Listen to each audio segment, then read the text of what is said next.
Well, while Hugh's just rolling a cigarette, this seems like a good time to give a content warning for this particular project. There may be some effing and jeffing, some coarse language that the young ones might not want to hear.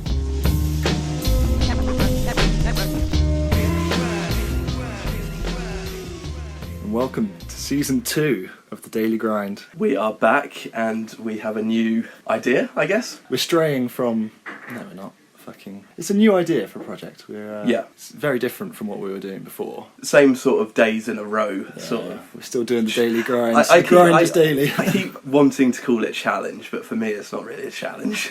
No, it's a financial challenge more than an actual test of will. I think after a week, though, it will be a bit like, again, really? But we'll see. Hudson. Yes. Why don't you tell them what we're doing this time? So we are going out for either breakfast, lunch or dinner every day for 14 days. That's not all three, that's one of those meals a day for 14 days. Yeah, so we're eating out every day for 14 days with a few rules. I was going to say restrictions, they're not really restrictions, but a few things to keep it interesting. Yeah. So we're going to different towns each time, so it's 14 days, 14 towns, 14 restaurants. Yeah. With a slight lapse, but we'll get into that later. Oh, okay, yeah. Where are we starting, Hudson? So, we are starting at one of my all-time favourites, Sorrel in Dorking. Probably my most frequented restaurant. Probably your most frequented Michelin star. Yeah, fair enough. My most frequented Michelin-starred restaurant. I'm looking forward to it, Theo. It should be good. I think it's a good way to kick it all off. You've seen the menu, I haven't yet. Yeah, I know exactly what's on there. Yeah, and we've got, speaking of those rules earlier, we've got a few little bits and pieces, such as we can't order the same meal, which will be interesting at a place like Sorrel, because they only tend to have 2 or 3 choices per course. At lunch, it's 222. 222, yeah, and we're doing the a la carte, aren't we? Yes, yeah. Fuck yeah. Not made of money. Alright, let's kick it off with Sorrel then. Yeah, off we fuck. I think it's time for you to start to seriously consider salads. What do you mean? What do I mean? I mean, get off my car before you flip it over, you fat fuck. I don't like food. I love it. Keep feeding. Lunches, time to eat. Yo, I know the perfect meal for you. Come down to eat. Jesus Christ, is that all you people do? The lunch we had with Jim and Woodchip.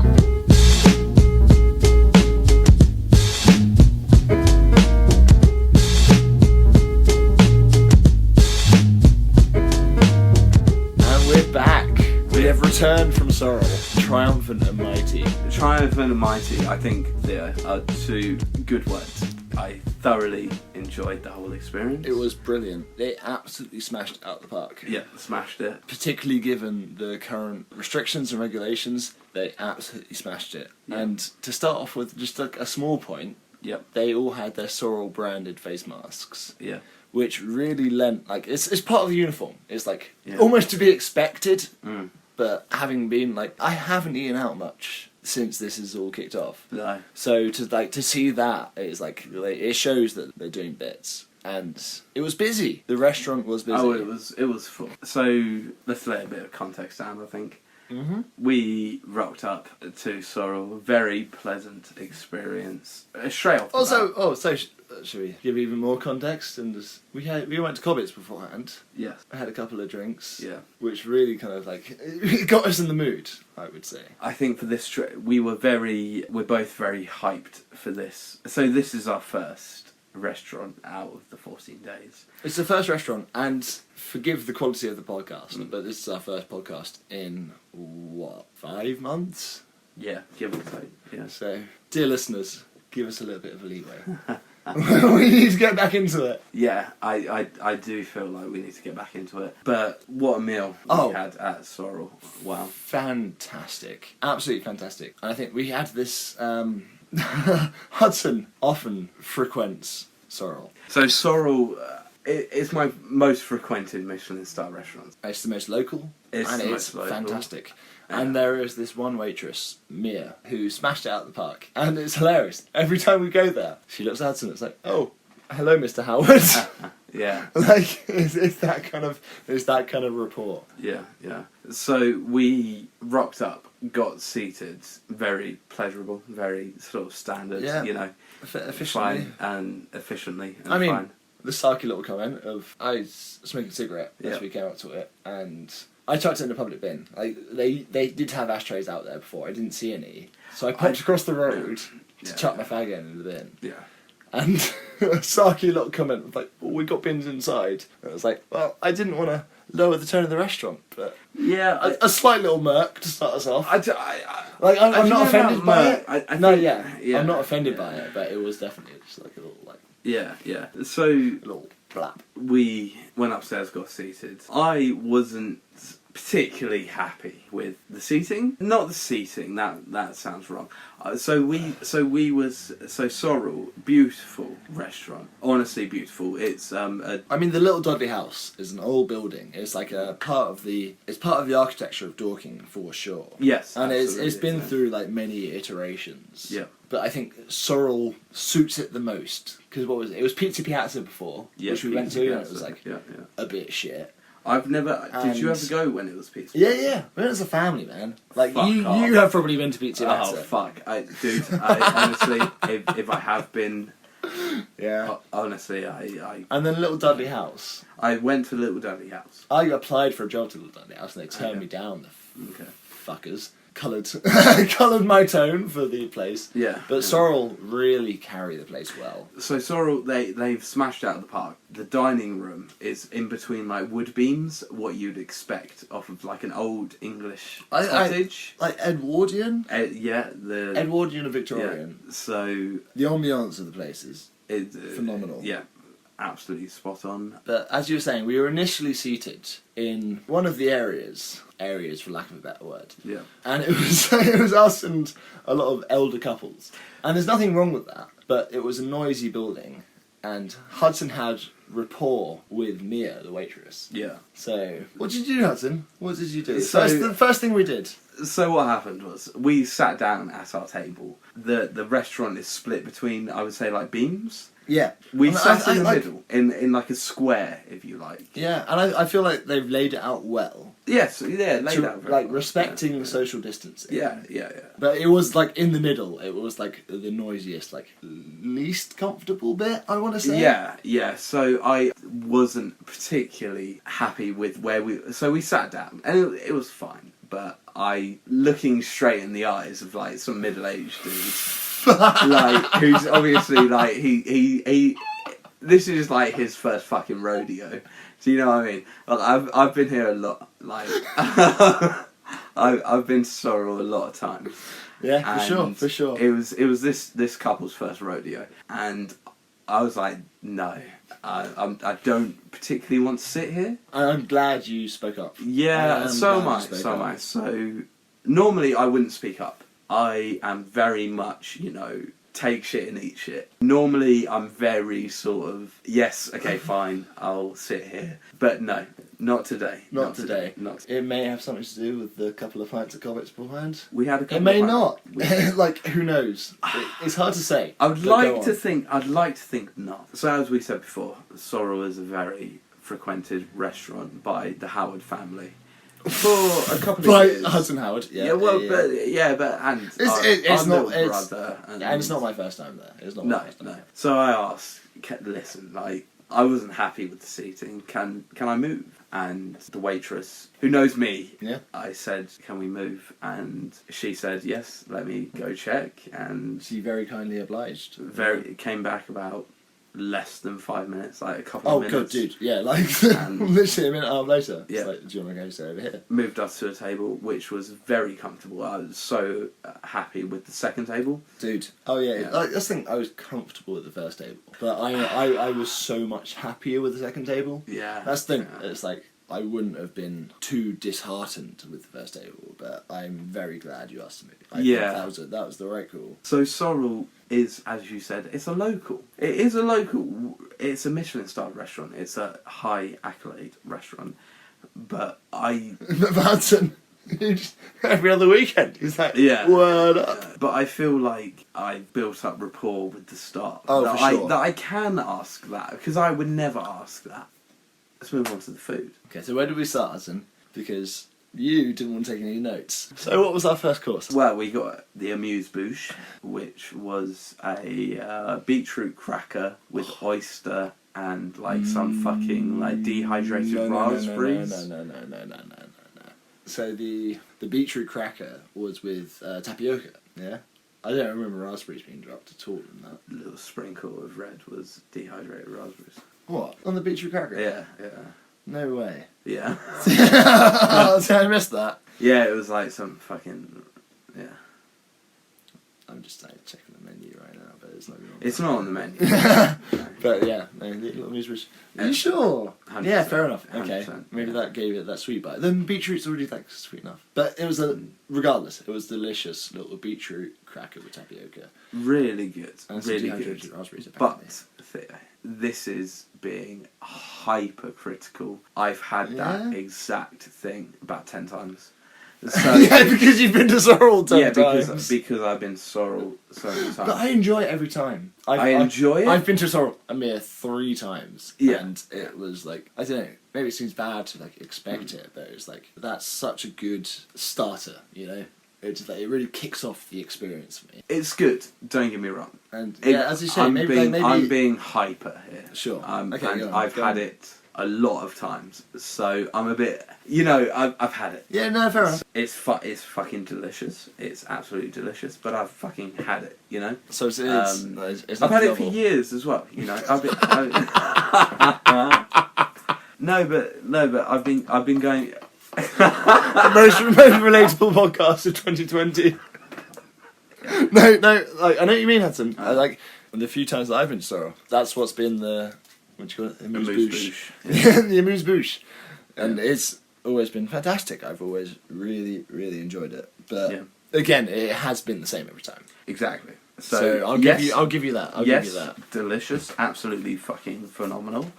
But I've had it a lot. I'm going to sound so Been there, fucking... done that. Yeah, I'm sounding so fucking snobby. I sound like a fucking snob. We're only on the first fucking restaurant. Yeah, exactly.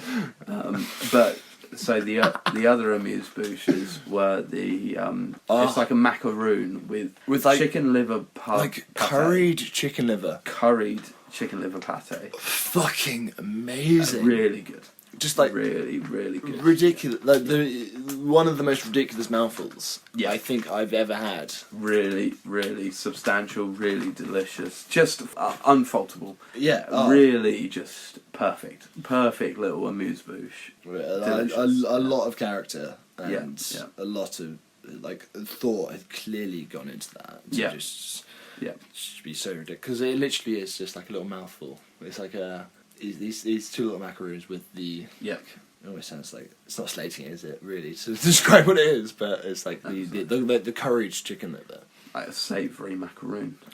the umami coming off of it. It's just like I'll get into it later, but it really set us up well for the starters, or set me up well for the starters. Certainly, it was like I really enjoyed that. And then the third little nibble amuse-bouche was a compressed cucumber with like caraway seeds. Caraway and I think it was coriander seeds. Was it coriander? It was coriander and caraway seeds, I think. So, listeners, I hate to address it like that. Theo, can we set up a little bit? Eating out is a hobby of mine. Cooking and eating out is a hobby of mine. For the listeners, Hudson has, as part of a lockdown hobby, Hudson has been taking masterclasses in cooking, including Gordon Ramsay and Thomas Keller. So he's been getting really into cooking, and I have to say he's cooking some phenomenal stuff. Thank you very much. Like honestly, it's like some of the bits Hudson has produced is out of this world. But the compressed cucumber, it's like on the menu it says, okay, we've got a compressed cucumber with caraway seeds and coriander seeds. It's like, right, like I don't really know what to expect. And it was a slightly dense cucumber, and it was kind of sold as like a palate cleanser, which is fine. And so this is what you expect from like this kind of caliber of meal, you know. And it was good, but it was just I don't know what it was. I think you. So for me, it lacked luster. It was a bit of cucumber with some crushed up caraway and coriander seeds. It lacked luster. It was a bit like, okay, fine, like that was fine. It was fresh. It was fresh. Yeah, Like that's, I guess, what they mean by like a palate cleanser to get you ready for the next course. It was like yeah, it's fresh, but it was fine. I it don't was know. like meh. I'm being very hypercritical here. Yeah, and like I wouldn't go back to Sorrel for the compressed cucumber and no. Theo, Theo, there's so much Sorrel got to Theo, offer. if I may, it kind of sucked. As an amuse-bouche for a Michelin-star restaurant, it kind of sucked. Oh, I think that might be a touch harsh, but Okay, maybe okay. it's just because I haven't frequented Sorrel as much as you. Yeah, okay. So, guys, I'm addressing the people here. The pod you family. have to take it with a pinch of salt. I'm fucking. This is my hobby. Is what we're doing right now. I think that's And, something that's been understated Yeah, it has as been. well. It It's ha- like it has been, season one was a complete balls to the wall challenge. This was Yeah, like, let's yeah. watch this fucking film. Like a film we both enjoyed from our youth, but Yeah. let's watch this fucking shite film for 31 days. And we Yeah. did it. Whereas this is like a lot more. It's like, because think from season one, I was the skateboard expert. Yeah. Like skateboarding is my thing. I knew the film well, but I also am familiar with skateboarding, so I could kind of talk about it with like an air of authority. Mm. Whereas this is a lot more Hudson's expertise. Like, sure, I've had the fine dining experience a few times before, not to the same level as Hudson, but like I've been here. This is not my first ride at the rodeo. I've been to Sorrel before. I've been to a few other Michelin star restaurants. Yeah. But this really is. It's like, is there any single Michelin star restaurant you haven't been to in England? What, in England? Fucking hell, yeah, loads and loads. Ah. I've been to a lot of. Yeah, I know. That's the thing. Yeah, I thought you'd been to. No, so I guess All of my only thing is I've been to, apart from the Fat Duck, which I'm waiting for our friends. No, over season 3. Waiting for season 3. But I've been to every 3 Michelin star restaurant in the UK apart from the Fat Duck, Dirty slut. which we're waiting for a friend. Every 3 Michelin star restaurants. Yeah. So I guess what we're saying in a roundabout way is it's my hobby. My hobby is eating out and cooking.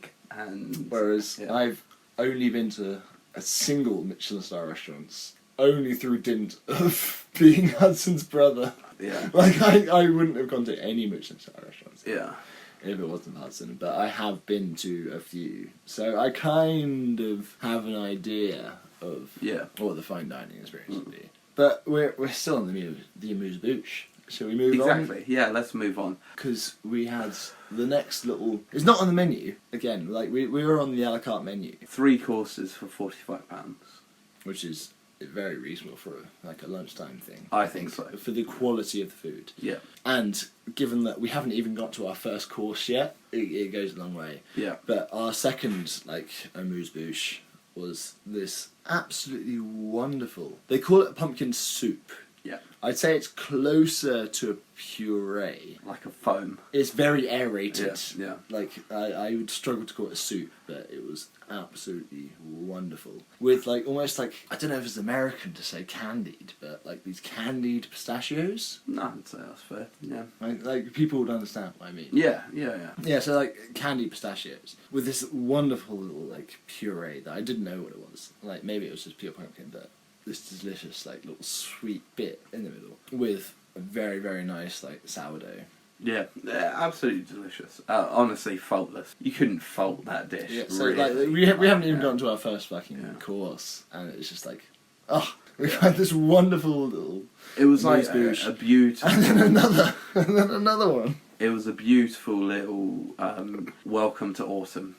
Absolutely beautiful. Because Little pumpkin is something pumpkin foamy, delicious. It was Absolutely delicious. brilliant, and Yeah. pumpkin is something that is underutilized in this country. For sure, absolutely. I feel like my time abroad is dealing with Americans. It's pumpkin is something we underutilized, and it's it's so easy. It's people buy pumpkins to carve. No. Just hollow it out a bit. Chuck cheeky bit of ginger, cheeky bit of chili, cheeky bit of pepper, something. Chuck it in a blender, and you've got a delicious soup. But obviously, being a Michelin star restaurant, it's taken to the next level. Oh yeah, and it was beautiful. So imagine a bowl of soup, but of the highest quality, that you scoop up the fucking remnants with the bread. It was beautiful. But Absolutely then beautiful. imagine the butter. It's like Oh, not yeah. warm. Yeah. No, the butter. We had to like. Yeah, so the butter was a bit lame. It was a bit No, cold. well, yeah, That's so slightly cold. It's like I had to work to spread it on my bread. That was I bit- had to work to spread it on my sourdough. We're being super pernickety. The butter was a bit cold, but that's being pernickety. The dish on the whole was beautiful. Absolutely. Brilliant. Absolutely brilliant. Faultless, really. Like, And really. I couldn't wonderfully fault it. seasonal. Yeah. Yes, I did yes. appreciate that. Yeah. I really did. Wonderfully seasonal. Which kind of brings me on nicely to the decoration. If we can talk a little bit about the ambience of the restaurant. So each table has a little display of, I think it's called cheatgrass and a little bit of cauliflower. Yeah. And like a chantel mushroom. And having seen 2 tables displays, like the chantel mushrooms were a little bit dehydrated, a little bit like beyond their prime. But Yeah, a bit shitty, really. they looked just like a bit shy, but They were a bit shit. Yeah. really nice. And but there was a little apple display. Yeah. The husband had a bit of beef with. I've got beef with that apple display. So yeah, you know, it's very autumnal and whatnot. So there's 5 apples on sticks. Yeah, I've got Well, major it's- beef. I've got It's major a bit beef. shy. Yeah. That had like flies all over. It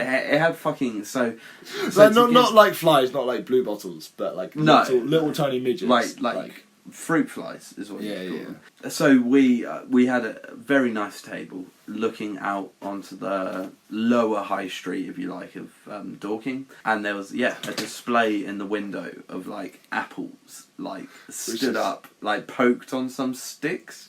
Understandable. It's seasonal. It's nice. seasonal, Nice yeah, and seasonal. fine, yeah, But a bit shit. a wee bit shit. Yeah, a bit It shit. was a bit shy. Just bang some flowers down on the windowsill. Or a pumpkin. Or a Honestly, pumpkin. Yeah, carve a jovial pumpkin, and that was like it's seasonal and a bit fun Yeah. and Yeah. better than an apple on a stick. Yeah, with like fruit It's- flies. It was shit. It was I shit. think having any fresh like produce out, there's going to be fruit flies. Exactly. like- yeah. So, but if you had the pumpkin, it'd be like at least there's a bit of fun. But yeah, shall we move on to the onto the menu, perhaps? I think that's probably it's probably time. It's time. And the starter for me was fucking phenomenal. Yeah. So just to reiterate, a part of the rules of the podcast Yeah. is that we're not having the same dish. Yeah. So since I feel we kind of agree that I certainly lucked out on the starter. Yeah. Do you want to start with what you had for a starter? So at Sorrel they have 2, 2, and 2. For the a la So, carte menu. For the a la carte menu, you get a Which, choice like, of... to be fair, like I want to shout out now that they offer a veggie and a vegan menu. Yeah, they do. Yeah. So it's like it's all inclusive, you know. If that's your jam, you are catered for. Yeah, for sure. But we given the no dietary requirements, no nonsense menu. Yeah, as yeah. it were. So there's a choice of 2 starters, 2 mains, 2 puds. And as Theo said, we go for different ones. For the starter, I went for a beetroot with like goat cheese curd and Douglas fir and Douglas fir. toasted sesame seeds. Toasted honestly. sesame seeds. Yeah. It was delicious. It was absolutely delicious. No qualms with the dish, but it didn't blow my mind. I was happy with it. Yeah, no problems with the dish. It was just fine. But Theo, you had the real showstopper. So Real showstopper. I went for the pork belly, ponzo, swede, crushed apple, and langoustine. Yeah. And honestly, was it the langoustine? Or Yeah. was like something that's got Steve Drake onto the map? His langoustine. Was it a ponzo? It was the sauce. Yeah. Oh, so the langoustine's the prawns, aren't they? Right. See, I'm so ignorant. Yeah. I was like, It was the fucking like apple fishy But- sauce thing. Yeah. it was the most amazing combination, and I think the pork belly it was cooked for 36 hours Beautiful. Beautiful. with this amazing sauce, Yeah. and I don't know if it was the ponzo or not because I'm that ignorant, but it's what got Steve Drake, the head chef at Sorrel, on the map apparently, according to a lovely waitress. So it won him the Roux Scholarship Okay. I didn't appreciate that. I didn't appreciate what that meant at the time. So yeah, the Roux scholarship is a big thing. It's obviously the Roux brothers who have massive restaurants in the UK. So one of the winning factors was the sauce that was served with Theo's pork belly dish, which was beautiful. It was absolutely unreal. beautiful. The most tender pork belly, and the risk of sounding Christian, the most like as lovely a langoustine or prawns. Langoustine. They were to us common They folk. They were Which was little, unexpected. They were little mincy langoustines. They weren't. But with like that sauce with the crushed apple and the pork belly. Yeah. Was the most amazing thing I've ever had. As we were saying earlier, it's not my first time at the rodeo. I'm not as experienced as Hudson, but that was the most amazing dish I've ever had. It was like the rich umami from the sauce with the pork belly and the kind of sweetness of the apple, and there were these little dollops of these like puree, which just made the whole thing, and it was just an incredible dish. Whenever you're listening to this, if you're at Sorrel and they're offering that pork belly, take it for sure. Take it, unless you're like obviously vegetarian or whatever. But if you don't have any more requirements with the pork belly, take the pork belly because it is the most phenomenal dish I have ever had. Like, which is absolutely fantastic for me. And obviously Theo and I tried each other's dishes. Yeah, we shared a little bit like romantic. The crossing his arms and having a fork full of each. We had a couple of fucking a wee little. They were fucking cringy. Theo and I fed each other. Yeah, when we started kissing, it was a bit awkward. Yeah. But apart from that, no. But I tried the pork belly dish, and it was faultless. Really, it really was. I know I keep saying that, but it really was set quite up the whole faultless. meal. Like yeah. our two little amuse-bouches. Brilliant. What did you think? So faultless. I say faultless. What did you think of the langoustines on the dish? Do you think they had their place? I would have rather have had two more little like cubes of the pork belly rather than langoustines. But the langoustines, like they fitted really well into the dish. Like they worked well with the dish and they worked well with the sauce. Fair enough. And like like I could understand it. Like from a conceptual point of view, I understood it all and like why they were there, and I enjoyed them. Yeah, but give me more of that pork belly, baby. Yeah. May I take a very non-professional opinion? Go on. So the langoustines, yeah, they look like little prawns. Like ditch them, fucking ditch them, and bang, as you said, bang on a couple of bits of pork belly. Of this lovely, 36-hour slow-cooked pork belly, like yeah, this, like I had a butter knife. Yeah. And it was just place the knife on them. Yeah. And it just went through. It was that tender. Yeah, the langoustines. Ridiculous. Yeah, like fine. They looked a bit sad though. Like Theo, I'm being hyper. Yeah. I'm being hypercritical. We're talking about your favourite restaurant. My beetroot dish was delicious. It was delicious. We both tried was a bit, delicious. but I definitely lucked out on the. As I said. Yeah. I think I can confidently say you got the dish of the the day. I would best say dish Yeah. I've ever had. Let alone the dish of the day, Hudson. The best dish I've ever had. That's Hands large. down, I would That's say large. So let's move on to the mains. So for the mains, I had venison with green coffee, orange pith, sep mushrooms, and bone marrow. Theo, what did you have for main? So I had turbot with something Italian, lardo di polenta, Yeah, I don't know. What celeriac, lemon, and miso butter. Okay. So my venison dish was again beautiful, absolutely beautiful. Amazing. Like I think Hudson, like I love turbot and I love fish. Yeah. And having tried some Hudson's, I really wish that I'd gotten the venison side of the deal. Really? It was beautifully tender and gamey and just rich and everything you wanted from a venison dish. Apart from one component. It was one of those dishes when it came. It's like, yes, that's what I want to eat. This is... Yeah, you look at it.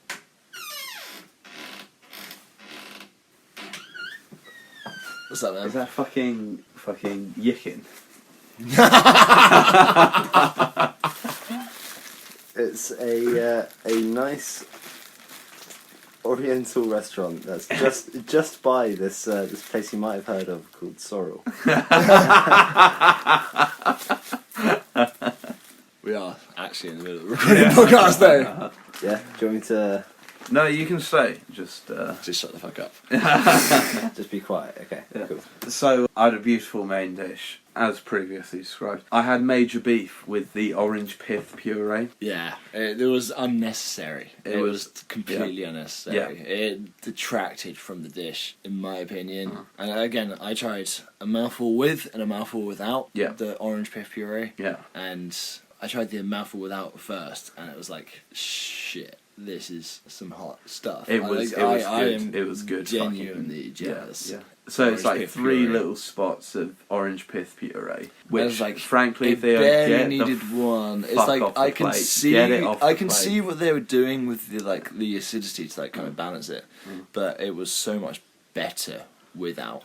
Yeah, It didn't need absolutely, it. absolutely. It was a waste of space, and for such a strong flavour. Yeah, it's so strong. The orange pith puree is too strong. Yeah, it's to have too it so, strong. like- it overwhelms the dish. To have it integrated with the dish for something such delicate venison, because that was the venison was It was beautiful, Brilliant. It beautifully really cooked. was. The sep mushrooms were phenomenal. Oh. The bone marrow Oh. was delicious. The orange pith puree. I'm sorry, fuck off. It was. It was shite, no. I'm so far to go say it's disgusting. It's not. Oh, no, like, I can wouldn't go palate that it. far. I I wouldn't can go eat that far. it. I can Yeah, eat yeah. it. It was palatable. But it was palatable. But it just didn't fit with the dish. No, It was no. like almost like puddingy see- with yeah, like- eating the venison. with chocolate or something. It Yeah. may have been like more. Yeah, I think that's fair. Yeah. It was definitely more of a dessert thing, but with the venison as it was, it was unnecessary. So I would have preferred if they just had a pickled bit of fruit. Fruit for sure. Just a normal bit of fruit that you'd have with venison, like maybe like a blackberry. Well, Would have been way better, I think. a cheeky little sneak peek is part of my dessert, which is maybe why they didn't add that to the main, because if you would have like blackberry with the venison, and like don't get me wrong, I am totally down with the sweet, like the pork belly with the apple, it's just like a brilliant combination, and particularly with that sauce. But Yeah. I can see why they wouldn't want to go too hard on the main with the sweet taste to kind of prep you for the sweet. I see what you're saying, but having a bit of fruit with venison is classic. Yeah, and no, I that's just the think thing. that I can it's see the it. wrong fruit. I can see They've it. just picked the wrong fruit, and the main was beautiful with the coffee sauce, the green coffee sauce. Oh yeah, so what with was the it? It set was like- mushrooms, Oh. beautiful, absolutely beautiful. I feel the coffee is like underrated in that dish because The coffee it could really have come lent. through stronger. It could have come through stronger, but Yeah. it lent like a really nice like bitterness to it. Yeah. It was beautiful. So a classic with venison is like dark chocolate. Offering the Like, green I'm coffee. not a fucking Michelin star chef. Take away the fucking pith puree. The coffee sauce could have done with a kick. So a good sauce is supposed to be like a condiment. It's a condiment. no. A good sauce. I mean that's literally the definition of a good sauce. No, a good sauce is supposed to be a garnish. A good Yeah, sauce is supposed sure. to be a garnish. And make it a real punchy, real like, give it a kick of bitterness. That would have been beautiful. So the sauce lacked a bit of kick, and the pith puree sucked me. It was just unnecessary. It Just sucked. entirely unnecessary. It fucking sucked. Like, it's a waste of time. Apart from that, the best venison dish I've eaten. I'm interested to hear about your fish, your turbot with the Yeah. miso butter. Because on paper, to me, that's, I adore fish. To me, that's like a really... Same. I'm Yeah. big into my fish, and turbot is a beautifully like tender fish anyway, and I enjoyed it as it was served, which was served on a puree of like celeriac and Yeah, I didn't lemon get and, much like- lemon. So they I made got a hint of point lemon. of the lemon. I didn't they made get... a point of it, and I got the hint of lemon. Okay, I only had one Which is- mouthful, but I didn't really get any lemon. But No, which is understandable. I got the underlying lemon, which is very easy to do with like a white fish, and Yeah. it's very easy to like overdo a white fish, and I think it did particularly well. Was it Alado di Colonetta? so, Yeah, I don't really know Which what was that the, is. the puree Yeah, they did yeah, with it was yeah. like a beautiful like kind of celeriac and something puree, It which was- worked it was- really it was- well. It was fine. It was fine. It's classic fish with some sort of butter sauce. Fucking yeah, and the miso butter. The miso The was miso fucking butter. good. It was fucking Brilliant. Good. Ah. Yeah. I could drink that stuff for days. Honestly. Yeah, it was really good. So your fish dish was nothing to write home about. Is that what you're saying? Or It was very good, but it was nothing to write about. No. interesting. So I think the venison in terms of the mains, the venison stole the show. I think so. I think so. Like again, the turbot was brilliant. So shall we move on to the puds? Pudding. Pudding. Pud. You were somewhat blown away by your pudding, weren't you? Well, the first half of my pudding, I was not particularly blown away. Okay. I had, they call it the blackberry Waldorf, and Waldorf is like traditionally like walnut pudding, Yeah, walnut salad is a Waldorf. and they did it with like a sorrel ice cream, which I did enjoy. I really got down with like the herby kind of earthy taste of the sorrel with the ice cream, but I didn't get any walnut for like the first half of the dish, and that's just, I suppose, luck of the draw. You know, Yeah. you're not always going to get the primo cuts of ice cream. So my pudding was grapefruit, coffee, coconut, and passion fruit. It was delicious. Really good. The passion fruit really, like, I only had like a little mouthful, but the passion fruit really like came through and played really well. Yeah.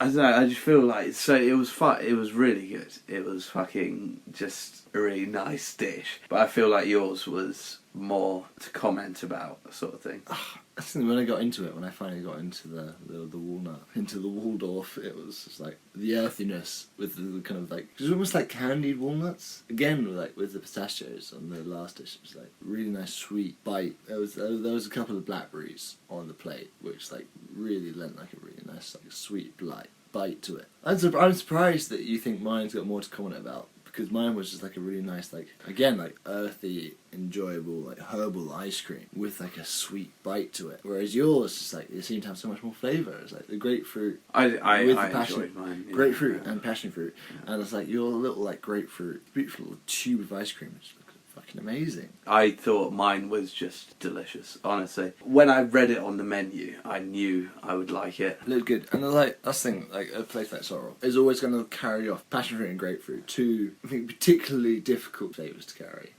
So I think that's we've played out the menu. Yeah. We had a brilliant rioja to accompany us, and we had some of that the Albury QV as an aperitif, which was brilliant. And the Irish coffee was... Oh, yeah. that Irish coffee, the crema playing off. I don't know what coffee it was. Like we didn't ask, Yeah.